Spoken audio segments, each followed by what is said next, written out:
Good afternoon, Paul. It's Tuesday, the 29th of August. Here's the heads up brief for today. For the Southeast Asia production, we covered 23 issues. In North Asia, we covered 7, and for Australasia and the Pacific, we covered 8. In South Asia, we covered 19 issues, plus the major issues in Europe, Middle East, and Africa. Okay, excellent. Uday, we had a great time there in Thailand and Indonesia seeing clients. And go ahead. It's good for me to be back and you to be back. Let's crack on. Right. So starting off with Indonesia, the West Papua National Liberation Army claimed to have killed 3 security forces and injured up to 9 gold panners on the border of Yahukimo and Pegunungan Bintang regencies in Papua. At least 1 panner was also killed. Okay, very interesting. I mean, that area has really heated up in the last couple of years. I noticed that kind of synergistic with or follows the views that we mentioned at the beginning of or at the post New Zealand killing in Kuala Kancana, and that is that PNG's not the nation but tribal areas are providing safe haven for the TPN-PB and other Papuan armed factions and spin-offs of the OPM and the TPN-PB. They're also, just from the change in tactics, the degree of aggression, the raider type tactics are always improving. It's clear that there's training from the outside. That's coupled with a lack of command and control of the Indonesian forces, and the embarrassment of how many months the other New Zealander has been kidnapped for now, and the degree of watching of the operations, stating you know where he is, a lack of a task force, too many individual commanders trying to earn medals whilst not wanting to actually conduct a successful operation. That area, obviously it's right on the far east near the Papua New Guinean border, but the lack of cohesion, the lack of command and control, the lack of jungle warfare expertise, frankly, it's expanding the capability of TPN-PB because they really know that there's nothing to fear. They know that the military commanders are not unified and that they're also often overshadowed by an extremely unprofessional police force. And to make matters worse, the commanders of the military are often more concerned about political correctness with powers to be in Jakarta or winning medals for botching operations. And also there's a propensity to be focused on commercial issues rather than the core task. And it's embarrassment of the Indonesian nation, unfortunately. And it's led to way too many deaths in Papua New Guinea, most recently of expatriates in Kuala Kancana and in the Freeport area over the last 15 years.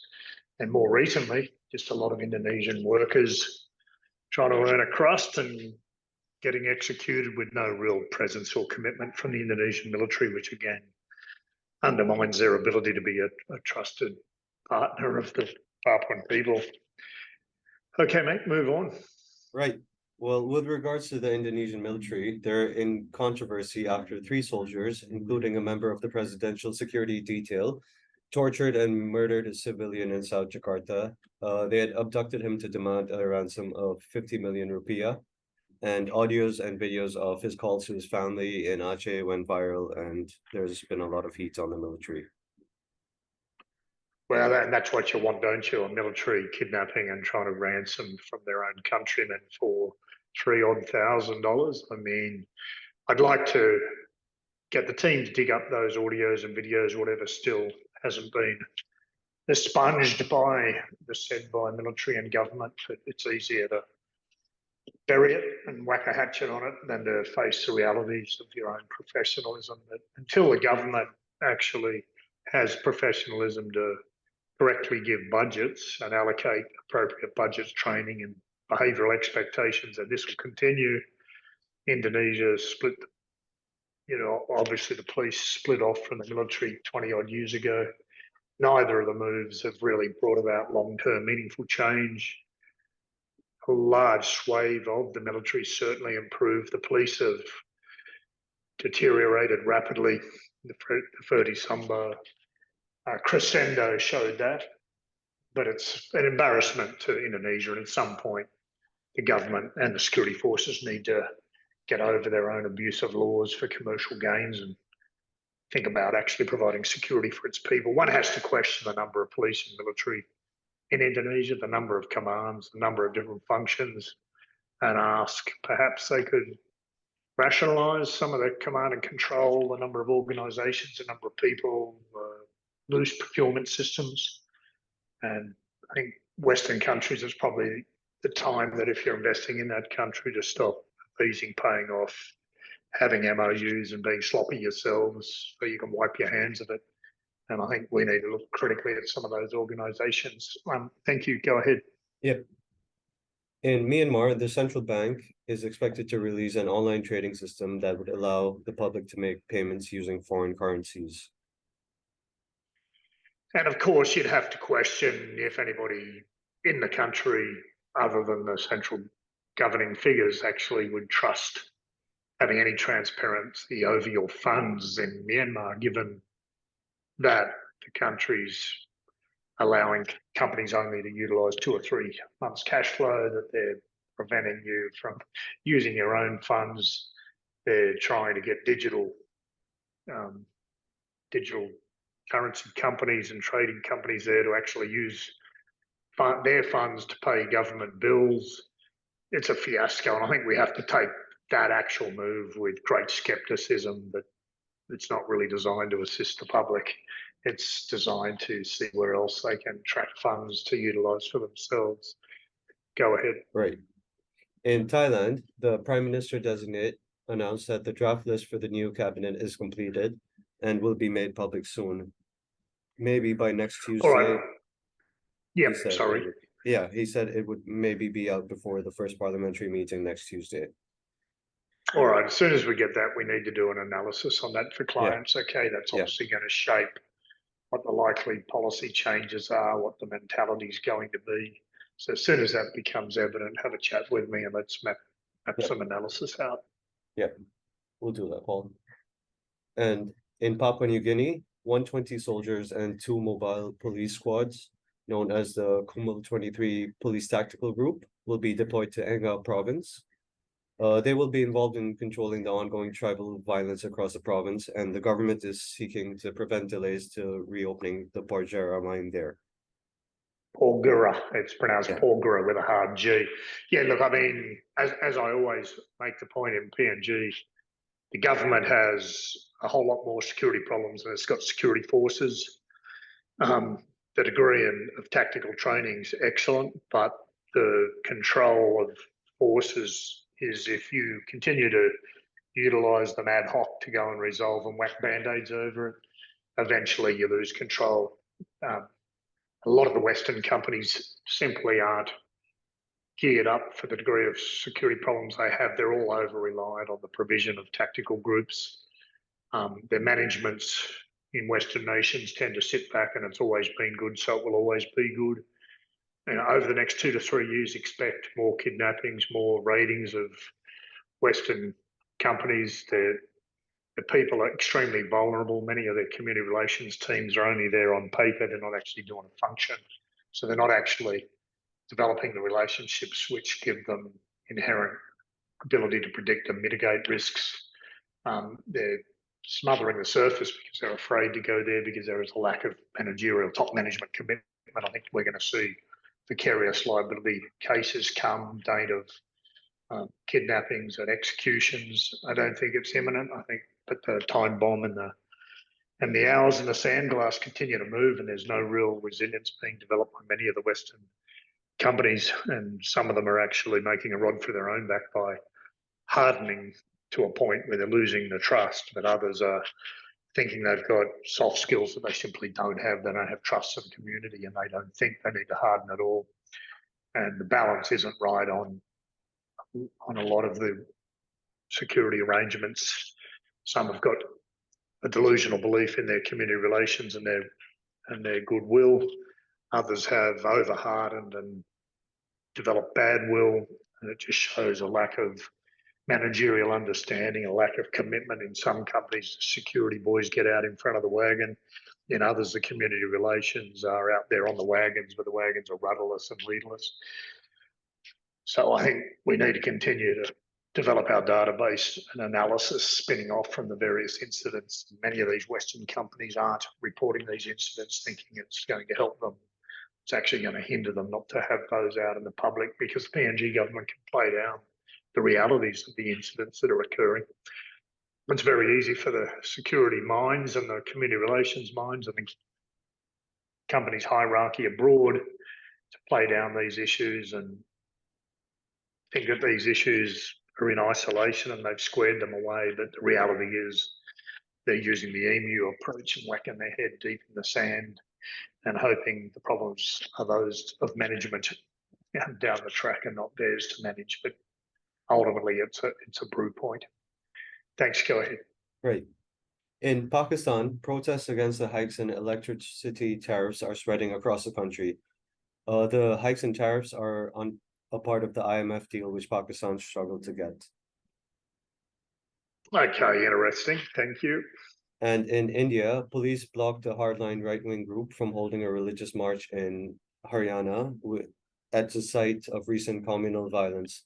With elections next year, on ground, the situation in many places is getting more communal.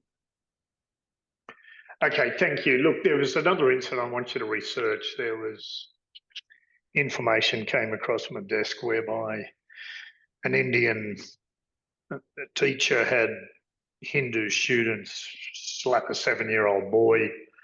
The boy happened to be Muslim. The teacher's defense was wasn't because they're Muslim, missing the point that, okay, having a group of boys smack a 7-year-old kid classmate isn't probably ideal for the psychological and mental development, nor is it an ideal defence for a supposed teacher to be actually making. So could you get back to me with information on that? Yeah, I'll get that to you. It's gone viral over here. Thank you. And in Europe, Poland and the Baltic states demanded that Belarus expel the Wagner mercenary group from its territory yesterday. They said that they would shut the border in case of critical incident, but they didn't define that. Yeah, so look, obviously they're trying to pull a trade game. You can't import and export. You do as we tell you. I'm not sure that Belarus, Russia, or the Wagner Group actually sit down and look at what Poland and the Baltic states says. I think all trust was lost since 2014. It was more so lost after the special operation and peace deals were nearly cut and enter England and America. It was lost when Zelensky decided to fly to DC and go back on his words after running on a platform that he was going to cut peace deals with Russia in the Ukraine. I think we have to take that on as, Western reporting it all through the goggles of their very fogged up glasses, mate. Right. Well, along those lines, and I think, yep. Yeah, just hang on a second. I think we need to get a little bit more critical. We're starting to defer to the English media. It's clear to me the last few bits of production we've done on the Ukraine-Russia conflict and all the spin-off there in the Baltic states, Poland, including the incidents in Crimea, that we're failing to actually pick up. On the weekend, I had to jump in and do an editorial change whereby we were talking about the use of drones, but not actually being critical on what that means, i.e. you don't win wars without infantrymen.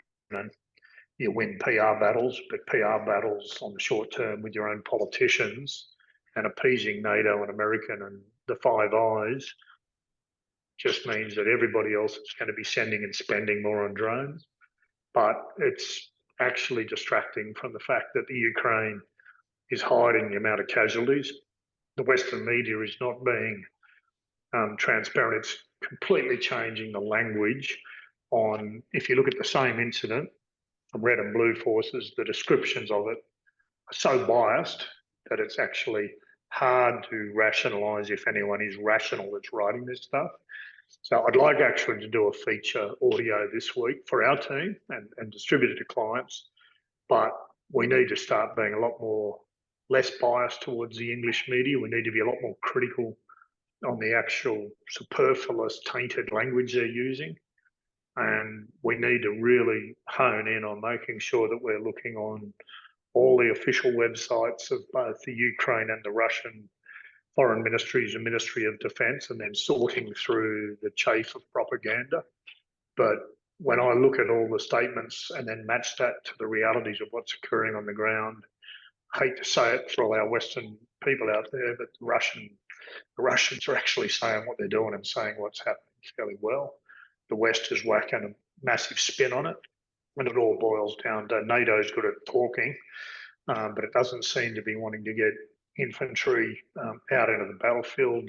NATO spent 10 years training troops. Well, they're all sort of deceased now.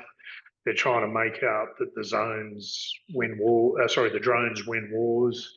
I don't know how many people have actually taken time to think about how that worked out for America in Afghanistan, but clearly they're not learning from past mistakes. They're continuing to put a spin on everything rather than get troops on the ground. NATO is actually backing itself into a corner. At some point, we're going to see massive demonstrations by the European community. This whole must have unemployment, must have inflation to move ahead, must have wars. Everything's bad in Russia and everything in Europe, and America's all good. At some point, the lid's going to come off that scam. Right, Paul. Speaking of the inflation and protests by Europeans, in France, air traffic controllers have announced nationwide strikes on September 15th and October 13th. This is while the Rugby World Cup will be ongoing, and these will be very disruptive to European, French, and regional travel. Yep. Well, we need to look at how many people are actually travelling into France for the World Cup. Air traffic controllers going off is, it's a very clever strategy, because that is going to be a massive high-profile event. I think after the Olympics and the Soccer World Cup, it's the third biggest event of a sporting nature and probably of any nature. And so the disruption to people trying to get to the World Cup, remembering that they're not all, that they'll most of the visitors will be flying domestically. Many will be flying internationally. So are they only disrupting domestic and or international flights? How many visitors are coming in? We need to get on top of that and get it out to clients, because most of our clients will have executives that are timing business trips like multinationals do around major events. So they get subsidised travel and subsidised work effort. So we need to get on top of that one, mate. And what about Russia? I believe scrambled a couple of fighter jets. Yeah, so yesterday, Russia scrambled 2 fighter jets to prevent 2 US drones from violating its airspace over the Black Sea. Well, look, I mean, and that was an official release from the Russian Defense Ministry, was it? Or yeah. Look, this is really interesting, because if we put it on the other, imagine the shoe on the other boot there, or the other foot, right? Imagine Russia scrambling their drones into American airspace. I mean, America reacted so appallingly with weapons of mass destruction lies. I mean, at what point are the US going to see their own hypocrisy? At what point is BRICS going to continue to grow at a point that it just loses trust of the American desire to control hegemonic power all for their own gain? At some point, we're going to see China step into the fray. And at the moment, America's hoping that occurs because it wants to get China and give them the big stick. The reality is it couldn't do it in Afghanistan, hasn't been able to do it in Ukraine. It's got its allies, NATO, Europe, supposedly acting for peace. But I mean, I think even blind Freddie now can see that this isn't about Ukraine. This is about hegemonic power. And this whole Russia expansionism, I mean, that's as clearly a lie as the weapons of mass destruction. So look, let's continue to really get our team hard-edged on going beyond the English propaganda, English language propaganda, and the English and American propaganda. And let's start getting, critical viewpoints and seeing through the language from all parties. But when I'm looking at the language coming out of the Western media, I don't know who's the puppet master that's writing it, but let's hope he progresses into high school soon, because the primary school drivel that they're creating at the moment would indicate it's coming from Langley and Capitol Hill, and it's an embarrassment to the West. And the West has to actually be culpable for the infancy levels of thinking. There's no strategy, there's no desire to put people on the ground. This whole drone fiasco, I mean, we're not kids. If you want to win a battle, get on the ground, get infantry, get artillery, get armour, get aviation coordinated. But sitting in hills, bossing people to go to wars that now have their entire adult population decimated. I mean, Zelensky may end up as a Ukrainian war hero, but he's going to end up as a strategic numpty for going and fighting other people's wars. All right, mate, let's crack it on for today, and let's get onto a biased audio report tomorrow, because we need to make sure that our clients are seeing through the drivel coming out of the Western media. Thank you. Yeah, sure. We'll do that, Paul. Thanks. Thanks, mate. Cheers.